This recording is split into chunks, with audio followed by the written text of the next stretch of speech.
To God be the glory. They were taught well. Right doctrines are critical to our triumph and success.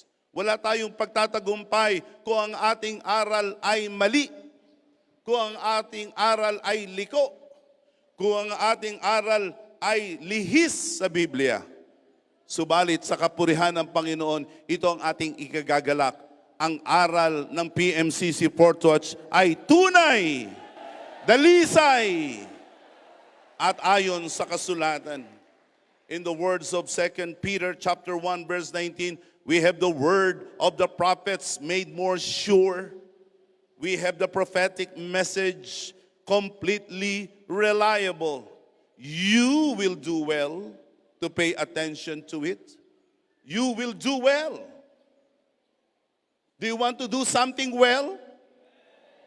I'm going to ask you again, do you want to do something well?